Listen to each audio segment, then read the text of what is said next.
dicapai dari dialog malam ini adalah kita ingin menagih janji Bung Fahri, anggota DPR yang sudah satu periode, menagih janji Anda, menagih janji nanti akan menagih janjinya Bung Adian karena Anda juga masuk DPR.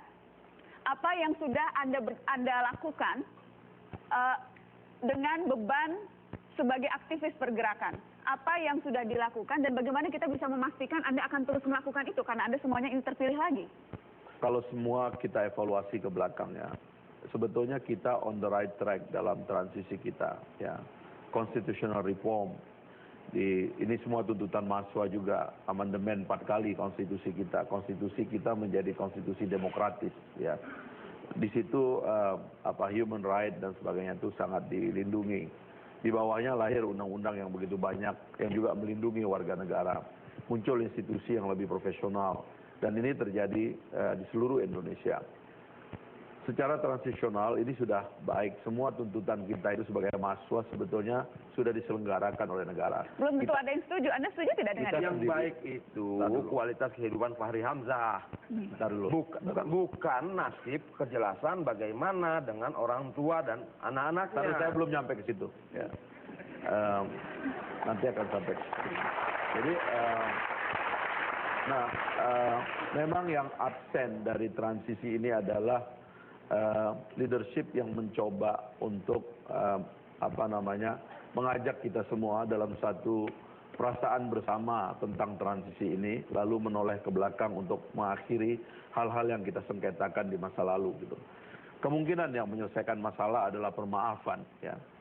Kita belajar banyak dari orang lain di luar, orang seperti Mandela yang dianiaya di dalam di dalam penjara tanpa disidang, tanpa macam-macam. Jadi menutup buku, rekonsiliasi menutup buku, ya, tidak lagi menengok ke... Harus ada pemimpin yang jiwanya sebesar itu hadir di tengah kita untuk menyelesaikan ini semua. Bicara pemimpin karena sekarang memang agendanya adalah suksesi negeri. Tadi Anda sebutkan butuh leadership yang kuat. Itu yang seperti apa terjemahannya? Pemimpin yang jiwanya paling luas, ya. Jiwa orang yang keinginannya untuk melayani dan memberikan kesempatan kepada orang lain itu daripada kesempatan dirinya sendiri itu lebih banyak begitu, ya. Kalau kita berharap lahir pemimpin yang bisa menyelesaikan berbagai persoalan, termasuk kemudian untuk menyelesaikan menuntaskan agenda-agenda reformasi. Bung Adian, kalau Anda lihat nama-nama tokoh para elit yang sekarang kemudian muncul mengatakan siap menjadi presiden. Ya, kalau menurut saya pertama pemimpin berikutnya, presiden berikutnya itu bukan pelanggar HAM, itu harus pasti. Kedua, bukan bagian dari masa lalu sehingga dia punya kesempatan luas untuk menatap masa depan. Nah, ketiga, dia tidak punya ikatan untuk melindungi kesalahan-kesalahan masa lalu sehingga dia berani mengambil keputusan tegas, cepat dan sebagainya. Dan semuanya cuma ada di Jokowi. Artinya bahwa karena Anda sudah menyebut supaya fair, saya harus kasih kesempatan kepada jagoannya Fadlizon. Jadi begini. Pak Prabowo. Karena sudah menyebut supaya fair. Yang didukung memang jagoan betul. Jadi begini, kalau kita melihat sekarang tanyakan kepada masyarakat, pemimpin seperti apa sih yang sebenarnya diharapkan? Itu pemimpin yang jujur, ya. Bukan tukang bohong nih, pemimpin yang jujur. Dan bukan membunuh tentunya. Ya. Yang kedua, ya iya dong, bukan pembunuh, bukan penculik. Sudah pasti. Iya, ini konteksnya adalah menuntaskan agenda reformasi. Ya, mana pemimpin yang paling bisa menuntaskan agenda reformasi? Saya kira yang sama dengan yang disampaikan oleh yang jujur, yang cerdas ya dalam mencari solusi bangsa, yang mau melayani masyarakat, yang tegas di dalam mengambil keputusan. Orang tahu yang saya maksud siapa pasti sudah tahu gitu ya. Jokowi. Tidak. Ya itu Jokowi. Kalau Adian ke sana. Nah, kalau PDI Perjuangan menyebut Jokowi. Ya, kalau sederhana, jujur, tegas. Gini. Itu Jokowi. Kalau saya yakin.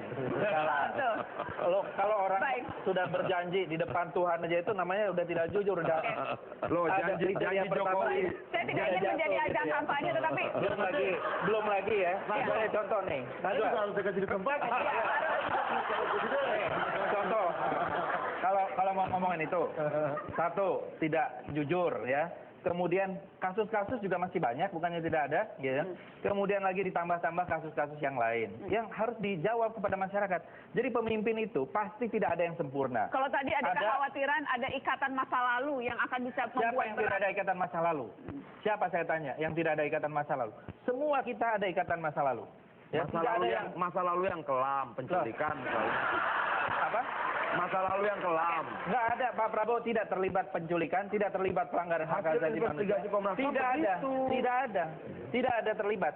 Jadi kalau ini mau diulang-ulang, nah ini sudah menjadi alat politik. Waktu dengan Bu Megawati tidak pernah diutak-atik ini. Dulu kan dia anggota PDI sekarang kan, tidak pernah diutak-atik. Coba tanya sama Bu Mega, ada nggak diutak-atik soal itu? Kalau PDI yang dukung bebas HAM.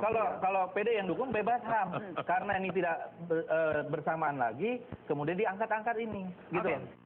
Komnas HAM hanya mengatakan diminta keterangan.